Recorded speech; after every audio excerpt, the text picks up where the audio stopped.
दोस्तों, ये एनसीईआरटी पुस्तकों का सिविल सेवा परीक्षा की तैयारी में बहुत ही महत्वपूर्ण स्थान है। ये हमारे आधारभूत समझ को बढ़ाती हैं, जिससे हम आगे आने वाले कठिन प्रश्नों को आसानी से हल कर पाते हैं। इसी को ध्यान में रखते हुए ये एनसीईआरटी श्रृंखला में आज से विज्ञान की श्रृंखला आरंभ कर रहे हैं। आज की वीडियो में 6वीं कक्षा के विज्ञान का अध्याय 1 पढ़ेंगे, जो है भोजन और यह कहाँ से आता है।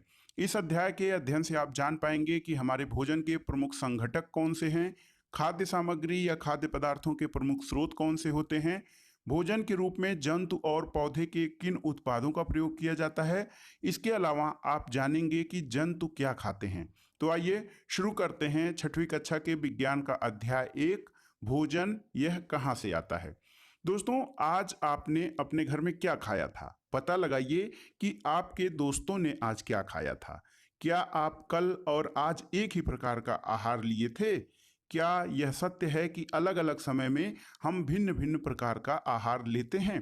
तो ये आपसे एक प्रश्न है। तो दोस्तों, हम अलग अलग दिनों में या अलग अलग समय में अधिकतर अलग अलग प्रकार का आहार लेते हैं। विभिन्न खाद्य पदार्थ क्या होते हैं, इनको एक क्रियाकलाप के माध्यम से देख सकते हैं। विद्यालय में अपने दोस्तों से उन खाद्य पदार्थों की जानकारी प्राप्त कीजिए जो वो पूरे दिन खाते हैं, और यदि वे विभिन्न राज्यों के रहने वाले हों तो उनमें भी यह जानकारी प्राप्त करने का प्रयास कीजिए। तो जो छात्र होते हैं और जो अलग अलग राज्यों के होते हैं, उनके खाद्य सामग्री में विभिन्नता पाई जाती है। तो दोस्तों, अपने भोजन में हम अनेक प्रकार की चीज़ें खाते हैं। खाने की ये सभी चीज़ें किससे बनी होती हैं, क्या आपने कभी पता किया?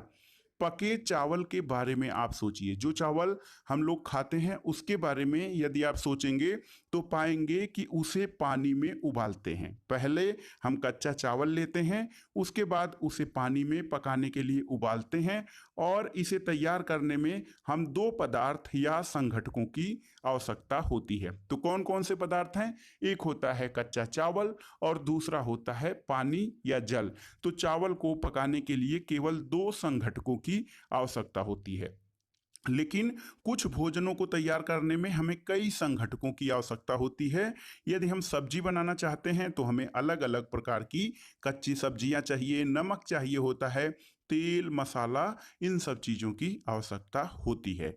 अब दूसरा क्रियाकलाप जो आप देखें तो जो आपने सूचीबद्ध किया है कि जो अलग अलग लोगों द्वारा अलग अलग समय पर या अलग अलग दिनों में कौन से भोजन किए जाते हैं, तो आप अपने दोस्तों से या घर पर चर्चा करके जानकारी प्राप्त करिए कि इन्हें बनाने के लिए कौन कौन सी सामग्री उपयोग में लाई जाती है। यहाँ एक सारणी दी गई है दोस्तों। सारणी में खाद्य व्यंजन और उनकी कच्ची सामग्री दी गई है। जैसे पहला है, रोटी या चपाती बनाने के लिए 2 चीज़ों की आवश्यकता होती है, एक आटा और दूसरा जल। इसी तरह से दाल बनाने के लिए कच्ची दाल चाहिए होती है। जल, नमक, तेल, घी और मसाले ये दाल के प्रमुख संघटक या इंग्रेडिएंट्स कहलाते हैं। तो दोस्तों, आपने क्या देखा? तो देखा आपने ये कि हम विभिन्न व्यंजनों में कुछ संघटक समान रूप से लगाते हैं और तब जाकर भोजन पूरा होता है। जैसे रोटी बनाने में भी जो है वो जल का प्रयोग किया जाता है, दाल बनाने में भी जल का प्रयोग किया जाता है, और चावल में भी हम पानी का प्रयोग करते हैं। तो खाद्य सामग्री और उनके प्रमुख स्रोत यानी सोर्स कौन कौन से हैं, उनके बारे में आइए जानते हैं। दोस्तों, आगे एक सूची दी गई है। इसमें कुछ कच्ची सामग्री जैसे फल और सब्जी के स्रोत का अनुमान लगाना हमारे लिए बहुत आसान हो सकता है, लेकिन ये कहाँ से आते हैं? फल और सब्जी कहाँ से आते हैं? तो आप जानेंगे कि फल और सब्जी पौधों और पेड़ से आते हैं। तो आप जानते हैं कि जो फल या सब्जी होता है वो पौधों से आते हैं। गेहूं और चावल का स्रोत क्या है? तो गेहूं का जो पौधा होता है उससे गेहूं मिलता है, और जो धान का पौधा होता है उससे चावल मिलता है। तो धान और गेहूं के खेत में उनके पौधों की आपने अनेक पंक्तियां और कतारें देखी होंगी। इनसे हमें गेहूं और चावल जैसे अनाज प्राप्त होते हैं। कुछ अन्य पदार्थ भी होते हैं जैसे दूध, अंडा, मुर्गा, मछली, झींगा और मांस। ये सब खाद्य पदार्थ हमको जंतुओं से प्राप्त होते हैं। तो आपने खाद्य सामग्री और जो खाद्य सामग्री के 2 प्रमुख स्रोत एक तो पौधों से और दूसरा जंतुओं से, दो स्रोतों के बारे में आपने जानकारी प्राप्त किया। तो क्रियाकलाप के बारे में बता रहे हैं कि हम जो खाद्य पदार्थ हैं उनके संघटकों के स्रोत जानने का प्रयास करते हैं। तो देखिए यहाँ पे संघटक खाद्य सामग्री है, कच्ची सामग्री और उनके स्रोत कौन से हैं उनके बारे में आइए देखते हैं। तो जैसे इडली बनाने के लिए चावल चावल के आटा का उपयोग होता है, तो इसमें ये जो इसका स्रोत है ये पौधा होता है। तो ये धान के पौधे से चावल बनता है और चावल को पीसकर जो आटा तैयार किया जाता है उससे इडली बनती है। इसके अलावा इसमें उड़द की दाल लगती है, नमक लगता है और जल लगता है। तो चावल और उड़द की दाल इसका स्रोत पौधा होता है। चिकन करी बनाने के लिए चिकन लगता है जो कि जंतु से प्राप्त होता है, यानी चिकन का स्रोत जंतु होता है। इसके अलावा इसमें मसाला और तेल और घी का उपयोग होता है। तो तेल तेल का स्रोत पौधे होते हैं, जैसे सरसों, राई, मूंगफली, इन सब के पौधे जो होते हैं वो तेल के स्रोत होते हैं। और घी का स्रोत जंतु होता है, जैसे जानवरों से, गाय या भैंस से हमें जो दूध मिलता है उससे पहले मक्खन और फिर उसके द्वारा घी निकाला जाता है। और चिकन करी बनाने में जो कच्ची सामग्री वो है जल। इसके अलावा जब आप खीर बनाते हैं तो खीर बनाने के लिए मुख्य सामग्री जो होती है दूध, चावल और चीनी होता है। इसमें से दूध का स्रोत जो है जंतु है, ये गाय या भैंस का दूध होता है। चावल इसका स्रोत पौधा होता है और तीसरा पदार्थ जो लगता है खीर बनाने में वो चीनी होती है। तो आपने जान लिया मुख्य रूप से जो खाद्य पदार्थों के स्रोत हैं ये मोटे मोटे तौर पे एक तो जंतु से प्राप्त स्रोत होते हैं और दूसरे पौधों से प्राप्त होते हैं ये खाद्य सामग्री। तो दोस्तों आप निष्कर्ष क्या निकालेंगे? निष्कर्ष ये निकालेंगे कि पौधे विभिन्न खाद्य संघटकों जैसे कि अन्न, सब्जी और फल आदि के स्रोत होते हैं। और जंतुओं से हमें क्या मिलता है?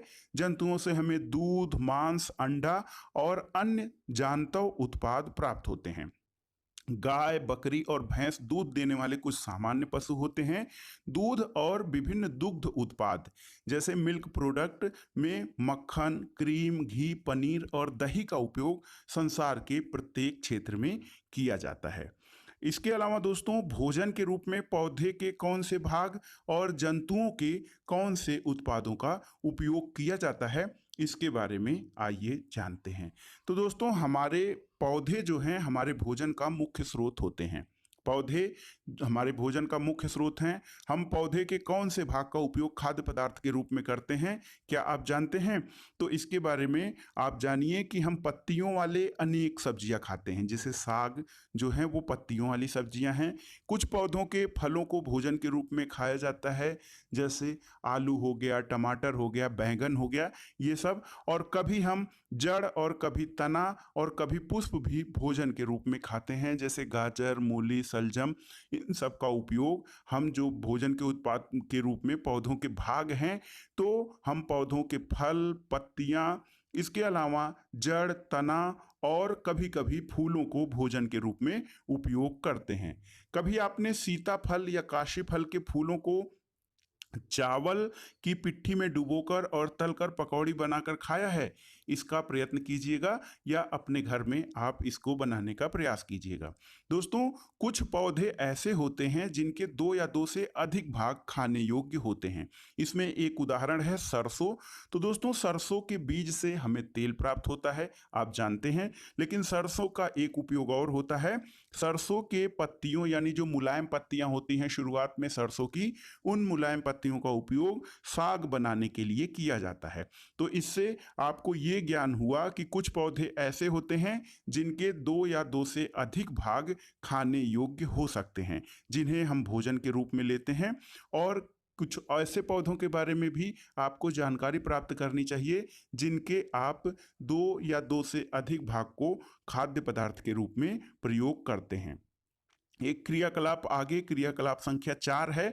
इसमें ये कह रहे हैं कि सूचीबद्ध सभी खाद्य पदार्थों में से उन संघटकों को छांटिए जिनका मुख्य स्रोत पौधे होते हैं और ये पौधे के किन भागों से प्राप्त होते हैं। तो आइए देखते हैं।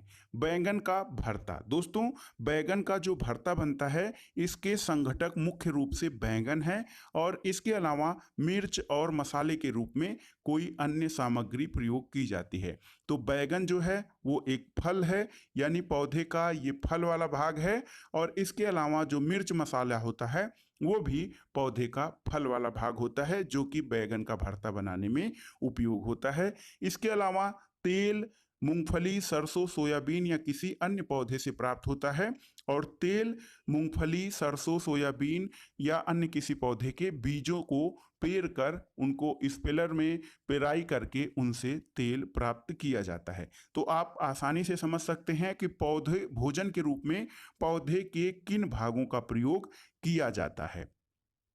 अब यहाँ पे देखिए, अपने आसपास के अनजान पौधों को देखने के लिए परीक्षण न करें कि वे खाने योग्य हैं या नहीं, क्योंकि ये कभी कभी ये पौधे, इनके जड़, तने, पत्तियां या फूल विषैले भी हो सकते हैं।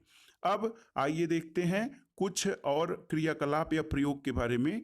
मूंग और चने के आप सूखे बीज ले लीजिए, इनमें कुछ बीजों को जल से भरे एक बर्तन में डाल दीजिए और एक दिन के लिए उनको भिगो दीजिए।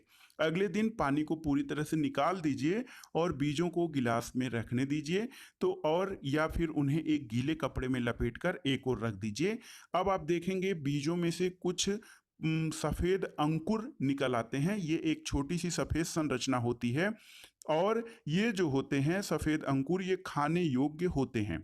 तो दोस्तों, ये बीज अंकुरित हो गए, और यदि नहीं होते हैं तो बीजों को पानी में धोएं, पानी निकाल दें और गीले कपड़े से ढककर अगले दिन के लिए उन्हें छोड़ दिया जाता है। तब आपको बीजों से बाहर अंकुर दिखाई देने लगते हैं। अंकुरों को सावधानी से धोकर इन्हें खा सकते हैं। ये बहुत ही पौष्टिक होते हैं, और अगर जो आप इनको अल्पाहार के रूप में प्रयोग करना चाहते हैं तो इसमें प्याज, अदरक और टमाटर के कुछ टुकड़े, नमक और मसाले मिलाकर इनको स्वल्पाहार के रूप में प्रयोग कर सकते हैं। अब देखिए दोस्तों, यहाँ पे चना है, सूखा चना, और यहाँ पे जब उसको भिगाकर पानी से छान दिया जाता है तो ये अंकुरित चना है। और एक प्रश्न कि क्या आप जानते हैं शहद कहाँ से आता है? शहद, जिसे कि हम हनी कहते हैं और हमारे खाद्य पदार्थ में प्रयोग किया जाता है। दोस्तों, ये शहद कैसे उत्पादित होता है? तो एक मधुमक्खी का जो छत्ता होता है, वहाँ बहुत सी मधुमक्खियाँ भिन भिन आती हैं। मधुमक्खियाँ फूलों से मकरंद या पराग या मीठे रस एकत्र करती हैं और इसे अपने छत्ते में भंडारित करती हैं। फूल और उनका मकरंद वर्ष के केवल कुछ ही समय में उपलब्ध होता है। इस कारण ये मक्खियाँ या मधुमक्खियाँ इस मकरंद का भंडारण कर लेती हैं ताकि पूरे वर्ष इनका उपयोग किया जा सके। हम ऐसे छत्तों से मधुमक्खियों द्वारा भंडारित भोजन का शहद के रूप में उपयोग करते हैं। तो दोस्तों, जो शहद है वो हमारे खाद्य का एक प्रमुख भाग है, और शहद जो है वो मधुमक्खियों द्वारा फूलों के पराग या मकरंद के मीठे रस द्वारा एकत्र किया जाता है, जिनका कि हम शहद निकालकर जो मक्खियों के लिए उन्होंने अपने लिए भंडारित किया है भोजन, उसको हम शहद के रूप में प्रयोग करते हैं। अब प्रश्न ये उठता है दोस्तों कि जंतु क्या खाते हैं? जो हमारे जंतु होते हैं वो क्या भोजन या क्या आहार ग्रहण करते हैं? तो आपके घर में कोई ऐसा पालतू जंतु है जिसकी आप देखभाल करते हैं, जैसे कुत्ता, बिल्ली, भैंस या बकरी?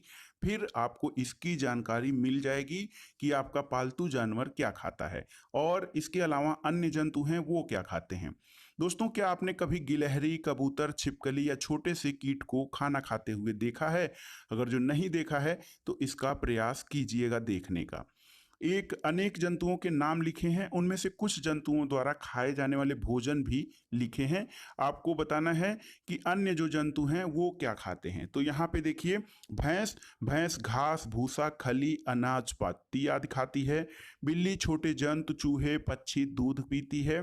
चूहा जो है वो अनाज खाता है, चूहा अनाज, धान, गेहूं। इसके अलावा शेर जो है वो हिरन और बारहसिंगा, इसके और इन लोगों का मांस खाता है। बाघ भी मांसाहारी है। हिरन और बारहसिंघा आदि छोटे जंतुओं का ये मांस खाता है। मकड़ी मकड़ी दोस्तों अपने जाल में छोटे कीट पतंगों को फंसाकर उनका आहार करती है। छिपकली भी छोटे कीट पतंग खाती है। और गाय गाय एक शाकाहारी पशु है। ये घास, चारा, भूसा, अनाज, पत्ती आदि खाती है। मनुष्य जो है, मनुष्य सभी चीज़ों को खाता है, चाहे मांसाहारी हो। ये मछली, मीट, इसके अलावा धान, गेहूँ, चावल, ये सभी चीज़ें खाता है। तितलियाँ तितलियाँ मकरंद या फूलों का रस भोजन के रूप में प्रयोग करती हैं। कौवा जो है दोस्तों, कौवा अनाज भी खाता है और मांस वाली चीज़ें भी खाता है।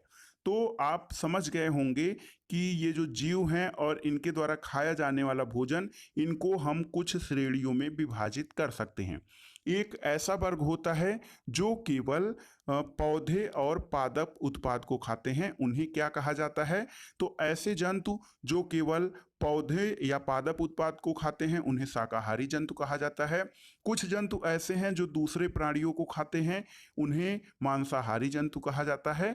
और कुछ ऐसे जंतु होते हैं जो भोजन को पौधे और जंतु दोनों से ही प्राप्त करते हैं, इन्हें सर्वाहारी जंतु कहा जाता है।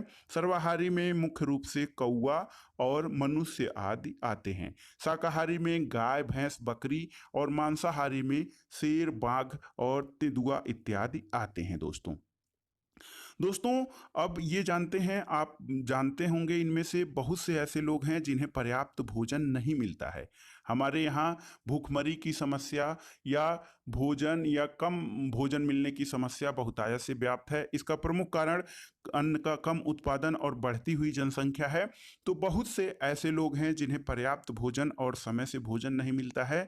ऐसे उपाय खोजने की आवश्यकता है जिसके द्वारा देश में अधिक से अधिक खाद्य उत्पादन किया जा सके। और यही पर्याप्त नहीं होगा, बल्कि हमें ऐसे उत्पाद भी खोजने चाहिए जिनसे यह सुनिश्चित हो सके कि यह भोजन हम में से प्रत्येक को आसानी से प्राप्त हो सके। तो दोस्तों, ये था आज का वीडियो। इसमें आपने देखा 6वीं कक्षा के विज्ञान का अध्याय 1 जो था भोजन और ये कहाँ से आता है। तो आपने जाना भोजन के प्रमुख संघटक कौन से हैं, खाद्य सामग्री या खाद्य पदार्थों के प्रमुख स्रोत कौन से होते हैं, और भोजन के रूप में जो हम जंतु और पौधों के किन भागों का प्रयोग हम भोजन के रूप में करते हैं। इसके अलावा आपने जाना शाकाहारी, मांसाहारी और सर्वाहारी प्राणी कौन से होते हैं। वीडियो आपको कैसा लगा कमेंट बॉक्स में जरूर बताइएगा। वीडियो को लाइक करें, शेयर करें और